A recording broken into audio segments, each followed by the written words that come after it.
Bienvenue dans cette deuxième partie consacrée à la magnéto. Au sommaire, nous verrons l'avance d'allumage, puis la magnéto à déclic. Allez, c'est parti. Aviez-vous remarqué que les bougies s'allumaient lorsque le piston était à son plus haut dans le cylindre? Oui? Eh bien, regardons ça de plus près parce qu'en fait, en l'état, ça pose un problème.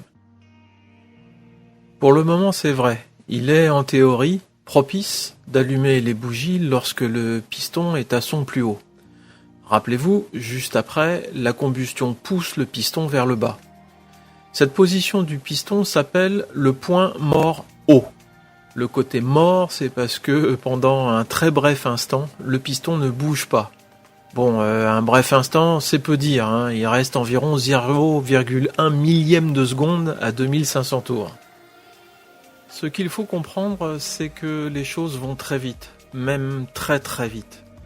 À 2500 tours, si le piston pour chaque tour descend de 76 mm et remonte de 76 mm, il va à la vitesse de 6333 mm par seconde. Bon, on retiendra 6 mètres par seconde.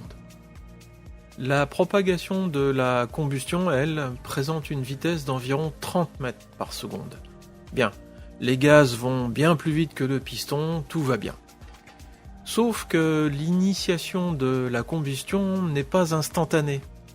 Pour avoir la poussée maximale sur la tête du piston juste au passage du point mort haut, il faut allumer les bougies un peu avant ce fameux point.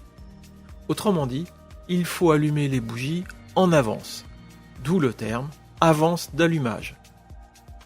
Conservons à l'image la position du piston au point mort haut en vert pâle.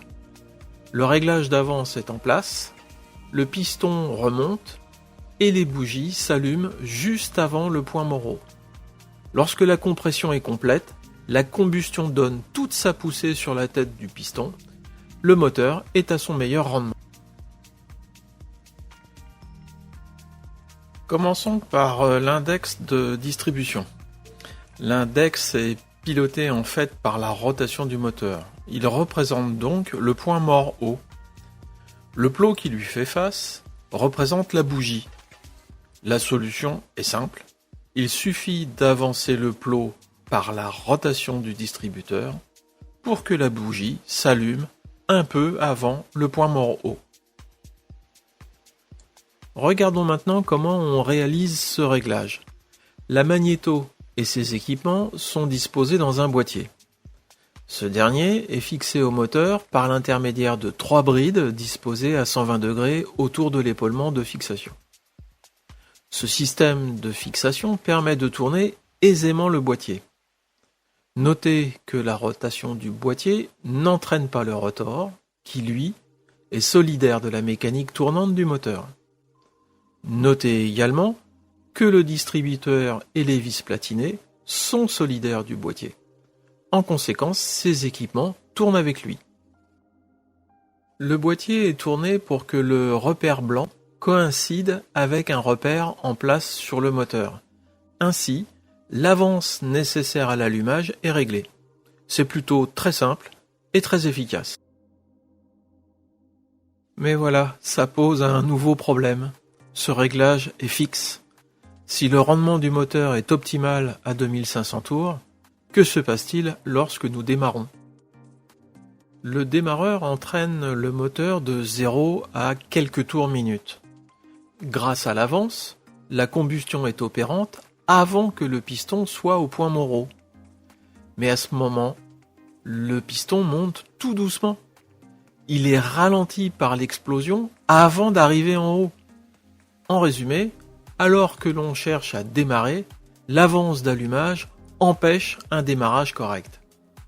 À ce stade, vous vous demandez si l'avance d'allumage est vraiment une bonne idée. D'aucuns diraient, et encore plus avec une batterie faible un petit matin d'hiver. Comme vous savez que la vidéo n'est pas finie, vous vous doutez bien qu'il y a une solution. Eh bien oui. Et là franchement, je tire mon chapeau à celui ou ceux qui ont eu cette idée juste géniale. Et évidemment, il s'agit du dispositif à déclic. Pourquoi ce nom? Eh bien écoutez. Le déclic que vous venez d'entendre témoigne d'un dispositif de retardement d'allumage au moment du démarrage. Et oui, alors que dans la première partie de cette vidéo, je vous ai montré l'intérêt d'avancer l'allumage, voyons maintenant comment la retarder, mais au démarrage seulement. Le plus rapide est de voir tout de suite comment est constitué ce dispositif et évidemment surtout comment il fonctionne. Nous sommes à l'arrière de la magnéto, côté moteur. Dans la boîte grise, tout ce que nous avons vu dans la vidéo précédente. En bleu à l'écran, l'autre extrémité du rotor. Précédemment, nous avons vu qu'il y avait un pignon de ce côté-ci. C'est toujours le cas, mais il va falloir patienter un peu. Commençons avec l'arbre. Nous avons deux clavettes blanches. Une clavette, c'est comme une dent de pignon. Elle permet d'entraîner en rotation la pièce qui sera à son niveau. Détail très important, la partie basse de l'arbre est conique. C'est un cône à très faible pente. Une pièce avec un alésage conique assemblée à ce niveau restera coincée. D'un point de vue assemblage, c'est comme si elle faisait partie de l'arbre. Ajoutons deux vis équipées d'un ressort de rappel. La force de travail du ressort est dans le sens de la flèche. Ces vis vont servir de point de rotation à deux gâchettes. Les deux ressorts forcent les gâchettes à pointer leur nez vers l'extérieur. Remarquez que la course des gâchettes est limitée par leur contact avec l'axe. De cette façon, leur nez se trouve à la position souhaitée. Nez sorti, mais pas trop. Vous allez comprendre dans un instant, suspense.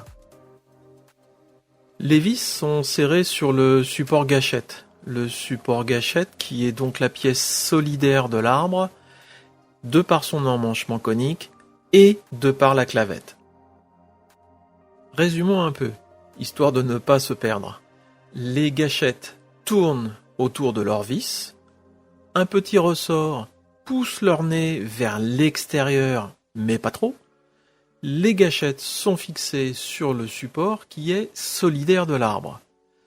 Je vais appeler ce que vous voyez maintenant la partie basse du dispositif. Bien, passons à la suite.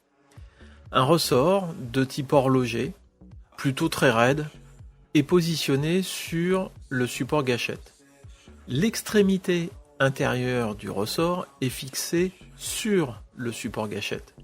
Il est donc solidaire de la partie basse. L'extrémité extérieure du ressort sera fixée sur la prochaine pièce à monter. Cette prochaine pièce fait partie de la partie haute du dispositif. En résumé, le ressort fait la liaison entre la partie basse et la partie haute. Voici l'entraîneur. C'est la première pièce de la partie haute. Il est centré sur le support gâchette, mais n'est pas solidaire de l'arbre. Nous distinguons un talon dont la charge sera de venir taper sur l'arrière de la gâchette. En venant taper sur l'arrière de la gâchette, celle-ci va pivoter autour de sa vis et rentrer son nez vers l'intérieur du dispositif. Sur sa partie supérieure, nous distinguons deux dents qui vont recevoir la prochaine pièce, le pignon moteur. Avant cela, ajoutons une bague d'appui qui est centrée sur l'arbre, mais toujours pas entraînée en rotation. Le pignon, lui, sera entraîné par le moteur. Le pignon s'encastre dans les deux dents de l'entraîneur afin de transmettre la rotation. Le pignon sera centré par l'intermédiaire d'une nouvelle bague qui est solidaire de l'axe par l'intermédiaire de la clavette. Comme la liaison entre le pignon et la bague n'est limitée qu'au frottement, le pignon peut tourner et emmener en rotation l'axe par son frottement. Mais si quelque chose bloque l'axe, alors le pignon continuera de tourner. Nous en avons presque fini avec le montage. Il nous faut un écrou pour tenir tout ça, un écrou qui sera sécurisé par une goupille fendue. Et pour finir, un pion est placé en périphérie du dispositif. Le suspense est à son comble. À quoi sert ce pion ? Passons maintenant au fonctionnement.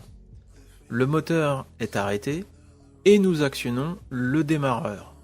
Le moteur tourne et avec lui, le pignon qui, par friction, fait tourner l'axe. Conséquence, la partie haute et basse tournent à la même vitesse. Mais la gâchette va buter dans le pion, stoppant net la rotation de l'axe. Et tous les éléments de la partie basse, y compris la magnéto. Comme la partie haute continue de tourner, le ressort d'horloger se tend. Mais le talon de l'entraîneur se rapproche de la gâchette jusqu'à le heurter. La gâchette pivote alors autour de sa vis, ce qui fait rentrer son nez à l'intérieur. Le pion n'est plus un obstacle. Le ressort tendu ramène rapidement le support gâchette à sa position nominale. C'est le déclic. Notez que la magnéto, dépendante de la rotation de l'axe, subit la même accélération.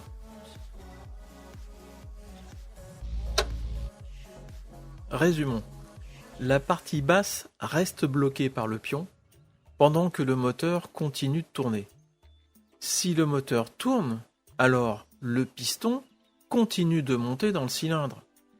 L'allumage des bougies est inopérant puisque la magnéto ne tourne pas. La gâchette se libère, rappelée par le ressort. L'accélération de la magnéto produit une tension plus élevée que d'habitude au moment où le piston est au point mort haut. L'allumage a été retardé au point mort haut. En synthèse du résumé, le blocage du pion retarde mécaniquement l'allumage des bougies, alors que le moteur, lui, tourne doucement. Franchement, c'est pour le moins ingénieux. Et là, vous vous dites, ok, j'ai tout compris, allez, salut. D'un côté, tant mieux, mais ce n'est pas fini. Eh ben non. Si nous en restons là, le pion va retarder l'allumage, même plein gaz. Et ça, c'est hors de question. Revenons un instant sur la gâchette. Nous savons 3 choses. Elle pivote autour de sa vis, son nez vient buter dans le pion, le talon de l'entraîneur vient buter sur l'arrière pour la faire pivoter vers l'intérieur. Un détail n'a pas encore été abordé, les effets de la force centrifuge. Si vous observez la répartition des masses autour de la vis. À droite de la vis, il y a très peu de matière, donc très peu de masse. Par conséquent, la force centrifuge sera faible. En revanche, de l'autre côté, la masse est beaucoup plus importante. Donc, la force centrifuge sera plus forte. Eh bien oui, plus le moteur va tourner vite, plus la force centrifuge fera tourner la gâchette vers l'intérieur. Ainsi, le pion ne sera plus un obstacle, avec pour conséquence l'absence de retard à l'allumage. Pour finir, sachez que la force centrifuge opère à partir de 400 tours minute. Autrement dit, pour un moteur qui démarre bien, ce dispositif à déclic ne fonctionne que quelques secondes. Par ailleurs, les avions légers à allumage classique ont en général un seul déclic. Dans ce cas, il est a priori sur la magnéto gauche. Certains avions ont 2 magnétos à déclic. Alors la prochaine fois que vous tournerez l'hélice à la main, après avoir vérifié que la clé est retirée du contact magnéto, vous savez maintenant pourquoi, tendez l'oreille et ayez une petite pensée pour le déclic. Allez, à la prochaine, volez prudemment, ciao!